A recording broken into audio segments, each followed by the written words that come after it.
Friends, welcome to the Frederick Henry Show. I'm Frederick Henry, and this is a podcast about all things Trump.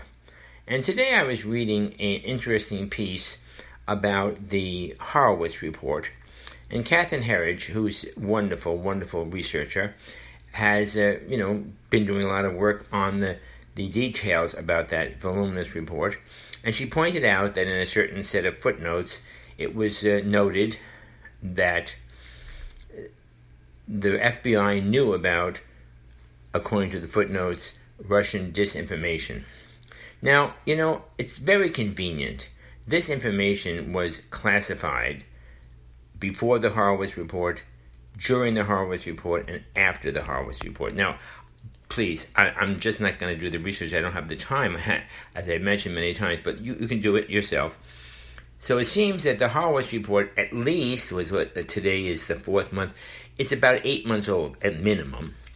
And this material about the Russian disinformation that the FBI knew about was hidden from the public, hidden from everybody, by being classified and heavily redacted. And now suddenly, the other day, A.G. Barr talks about the problems with Comey and Brennen and Clapper. He didn't use those names, but he talked about the intelligence community and the tragedy and the travesty of the attempts they did to undermine the President of the United States and undermine the election of 2016. He didn't say the Russians, he didn't say the Russian bots, he didn't say the Russian mafia, he didn't say anything about that. He talked about American people in positions of power in the intelligence community, the FBI, the CIA, the NSA, and others, using material, false material, DOJ, false material against the president and trying to undermine the presidency and undermine the election of 2016. And then suddenly, after this revelation on the Laura Ingraham show from A.G. Barr, suddenly, all of a sudden, these footnotes, which are classified until now and redacted until now, suddenly they appear for Catherine and other people to look at. Now, this has nothing to do with Catherine. She's a wonderful person, a wonderful researcher. But it has to do with, isn't that convenient? As the church lady Dana Carvey used to say, isn't that special? Well, yeah, isn't that special that the intelligence community has decided right now, suddenly, to point the finger at the Russians, the Russian boogeyman. How many times do we have to go through this? How many times do we have to have our attention focused on something that doesn't exist? There is no boogeyman. There is no Russian boogeyman. You see, I'm amazed at even Sarah Carter, wonderful person that she is. I'm sure Hannity is going to do it tonight. Others are allowing themselves to seize on this. This is it. This shows that really it was Russian disinformation known by the CIA and known by Comey and Clapper and everything. And this Russian disinformation, this Russian boogeyman, this Cold War stuff. The Cold War is over. That's the one thing I agree with Obama about. The Cold War is over. There is no Russian boogeyman. Putin is not the oil can Harry, boogeyman, mafioso chief out to get us, stab us in the night. We have our own people who are doing it. Our own CIA, FBI, NSA, DOJ operatives who have used from before the election in 2015 are using material against us. They knew about Flynn, and they knew about how Flynn was going to use his position in the Trump administration to uncover the nefarious activities of these agencies.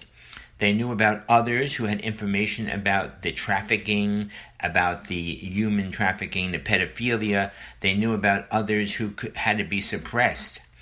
And they used Mueller and Andrew Weissman and Rod Rosenstein and suppressed Sessions, and they they used the FBI agencies and the SWAT teams and the helicopters and the judicial system and the FISA court in a huge, scandalous attempt to undermine the presidency and undo the election of 2016. And what I'm saying in this broadcast is we have to not allow ourselves, by this very convenient, isn't that convenient, new revelation from the Horowitz report in a footnote, pointing us once again to the Russians, the Russian boogeyman, the Russian disinformation campaign, the Russian interference in our election. And I'm surprised to see people like Sarah Carter and others.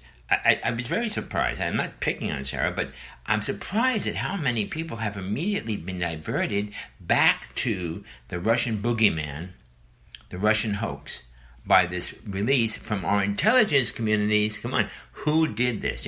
Not everybody who was involved in the coup d'etat attempt, not every member of the cabal of Comey, Brennen, Clapper, Strzok, Page, and others, not everyone, Obama, Holder, Susan Rice, the others, not every one of those people has been uncovered. Not every one of those people has been outed and ousted.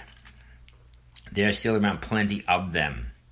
And so it's just too convenient, too obvious to me at least, that this latest revelation, and I appreciate Catherine, she really, really, really is a researcher, and she's just calling our attention to information contained. She's just calling our attention to data contained. She's just calling our attention to new information, new data that was suppressed, classified, and redacted, and now has been revealed to us. And others now are running around saying, you see, it's the Russians, and Comey and Clapper and all those people knew it, and they used it.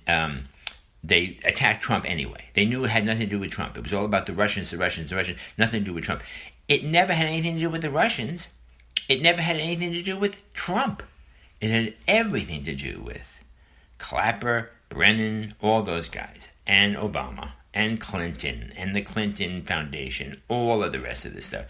We're seeing it now. Today it was revealed that the Clinton Foundation is very, very intricately connected to the World Health Organization, connected very bigly to the Bill Gates Globalization Initiative foundations, and all of this big money, billions and tens of billions of dollars, big power, big behind-the-scenes deals, all this kind of stuff. So let's not get diverted by this this convenient revelation about the Russian boogeyman. Now, just a few comments about what the president might be saying tonight. Today is Thursday, whatever the day is, Thursday something. I don't have the date here. Okay. He's probably going to say we should open up the economy, open up the nation, and he's going to encourage people to be, I think, this is purely subjective, to be reasonable.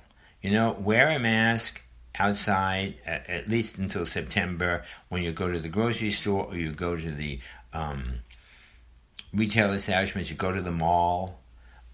Be careful about not getting into big, large groups of people, especially if you have any thoughts that they may be sick. If you get sick with the flu or a cold or anything like that, wear a mask, stay home, practice good hygiene. I think one of the things that happened to me the other day, I went to the post office, and where I am right now, and when I went into the post office, I was amazed. The floor was spotless. The counters were spotless. The windows were spotless. The mailboxes had been all wiped down. Everything was gleaming and shining and absolutely disinfected in every possible way. And I said, I've never walked into a post office ever, even a brand new post office, that was this clean and this disinfected. Now, this might be something that's coming. They say that we'll never be the same. My hope is it will never be the same. We will continue to clean up our post offices. We will continue to clean up our public spaces. We will continue to carry on good cleanliness on an institutional level, counters, windows, floors, spotlessness, and then in our own cells as well. And we will continue to recognize that if we have a cold, if we have a cough, if we have the sneeze, if we have the sniffles, that we can communicate that to other people, and therefore we should not be afraid to wear a mask. The mask isn't going to protect you. The mask is meant to stop you from spreading through droplet infection. your sickness to others. That's the whole point of it.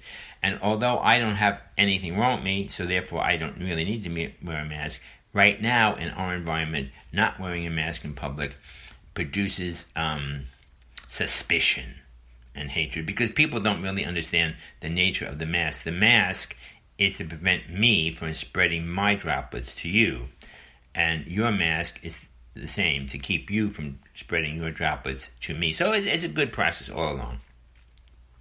And I think the president is going to encourage the return of construction, road construction, bridge construction, shipping. Every area of the economy should be opened immediately, and just go on with life and keep up the testing, keep up the vigilance, reopen our hospitals, reopen our emergency rooms, reopen our selective surgeries, all that kind of stuff, because we need to get America going again. We made America great again. We are on the track of keeping America great, and now because of whatever reasons we're going to come up with at the end, what really happened, we're going to have to get America growing again, or going again. Maybe that's a motto for Donald J. Trump. Okay, my friends, I want to thank you very much for listening. This is the Frederick Henry Show, and I appreciate you very much. I still don't have a website up there for you to make comments back to me, but if this broadcast of yours, when it shows up on your phone and your download, has a like button, can I ask you to like it? I know you're there. I see the number of downloads running in the thousands. Thank you very much. But I need to know by liking whether I'm doing the right thing. And if you would just press that like button, it would help me be encouraged and to stay courageous in broadcasting the Frederick Henry podcast show, Everything About Trump. Thank you very much for listening, and I'm Frederick Henry.